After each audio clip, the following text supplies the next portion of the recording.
In history class in the US, a student learns all about the Cuban Missile Crisis. However, a crisis less discussed is the Suez Crisis. The Suez Crisis was similar in that it involved complex geopolitical tensions. However, this was a crisis that involved the Middle East, official fighting between official nations, and global impacts. This particular crisis was unique in that it demonstrated how the international community could on occasion condemn wrongdoers and get results. The Suez Crisis, a defining moment in 20th century global politics, unfolded in 1956 when Egyptian President Gamal Abdel Nasser nationalized the Suez Canal, a pivotal waterway controlled by British and French interests. By nationalize, I mean that the president brought the Suez Canal under the control of the government of Egypt. It had previously been owned by the Suez Canal Company, a joint British-French enterprise. The move of nationalizing the canal also sparked a tumultuous international crisis that involved not only Egypt, but also Britain, France, and the United States.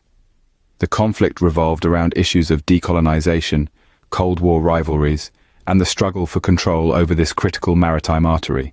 The Suez Crisis holds lasting significance as it marked the decline of traditional colonial powers, the rise of Arab nationalism, and a shift in global power dynamics. Understanding this pivotal historical event is crucial for comprehending the complex geopolitics of the modern Middle East and international relations. The historical context was that the Middle East underwent significant changes after World War II, as the colonial powers of Britain and France lost their influence and new nationalist movements emerged.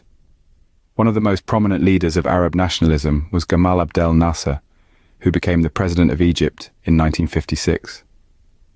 Nasser sought to modernize Egypt and assert its independence from the West, especially in the control of the Suez Canal, a vital waterway for international trade and oil transportation. In July 1956, Nasser nationalized the Suez Canal Company, which was owned by British and French interests, sparking a diplomatic crisis that escalated into a military confrontation. Israel, which was also hostile to Nasser for his support of Palestinian guerrillas and his blockade of the Straits of Tiran, joined Britain and France in a secret plan to invade Egypt and regain control of the canal. For some background, the Suez Canal is a sea-level waterway that connects the Mediterranean Sea and the Red Sea, allowing ships to travel between Europe and Asia without having to go around Africa. The canal is about 120 miles long. It was built by the Suez Canal Company, which was formed by French diplomat Ferdinand de Lesseps, with the permission of the Ottoman governor of Egypt, Said Pasha. The company hired thousands of Egyptian laborers who worked under harsh conditions and suffered from diseases and accidents. The canal was designed by a team of international engineers led by Austrian Alois Negrelli. The canal officially opened on November 17, 1869, with a grand ceremony attended by many dignitaries, including the French Empress Eugénie. The canal was a major engineering achievement and a significant boost for global trade and navigation. Today, the canal is important for global trade, as it carries about 10% of the world's oil and 8% of its liquefied natural gas, as well as many other goods and commodities. The canal also has strategic significance, as it has been the site of several conflicts and crises involving Egypt, Israel, Britain, France, the United States, and the Soviet Union. Going back to 1956, Gamal Nasser was the president of Egypt who nationalized the Suez Canal in 1956. He did this in response to the withdrawal of American and British funding for the Aswan High Dam, a major project that Nasser wanted to build to improve Egypt's economy and irrigation. Nasser announced his decision to a large crowd in Alexandria, saying that he would use the canal's revenues to finance the dam. He also declared that the canal was an Egyptian asset that had been exploited by foreign powers for too long. He passed a law that transferred the ownership and management of the canal from the British and French Suez Canal Company to the Egyptian state. He promised to compensate the shareholders according to the market value of their shares. The British and French response to the nationalization of the Suez Canal by Egyptian President Gamal Abdel Nasser in July 1956 was a joint military intervention codenamed Operation Musketeer. The operation aimed to regain control of the canal, which was a vital waterway for international trade and oil supply, and to overthrow Nasser, who was seen as a threat to their interests and prestige in the region. This seems to be just one of many examples of the Western powers' belief that they can go into a country, and change its leadership and government to bend it to their interests. How often has that worked? Seems they didn't learn from this example, as the US tried the same thing in Vietnam soon after. Anyways, going back to the Suez Crisis, the British and French secretly allied with Israel, which also had a conflict with Egypt over the Sinai Peninsula and the Straits of Tiran. The plan was to have Israel invade the Sinai and create a pretext for the British and French to intervene as peacekeepers and occupy the Canal Zone. The invasion began on October 29th, when Israel attacked the Gaza Strip and the Sinai Peninsula, defeating the Egyptian forces there. On November 5th, Britain and France launched an air and naval assault on the Canal Zone, followed by a parachute landing. They quickly captured Port Said and advanced along the canal. However, the invasion faced strong opposition from the international community, especially the United States and the Soviet Union, who feared a wider conflict in the Middle East. The United States, headed by President Dwight D. Eisenhower, opposed the invasion and pressured its allies to withdraw, fearing a wider conflict with the Soviet Union, which supported Nasser. Under pressure from the UN, the US, and the USSR, the invaders agreed to withdraw their troops by March 1957. This opposition included diplomatic and economic sanctions on the invaders. The canal remained blocked by sunken ships until early 1957, when a UN force cleared the waterway and supervised its operation. The US also supported the creation of the UN Emergency Force, which was deployed to supervise the ceasefire and the evacuation of foreign troops from the Canal Zone.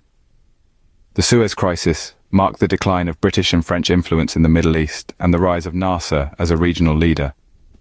The ceasefire was a humiliating defeat for the invading powers, as it exposed their declining influence in the Middle East and their inability to act without the consent of the superpowers. In this way, the Suez Crisis was truly remarkable, as it was an example of a time that the USSR and the United States agreed on an issue of political importance.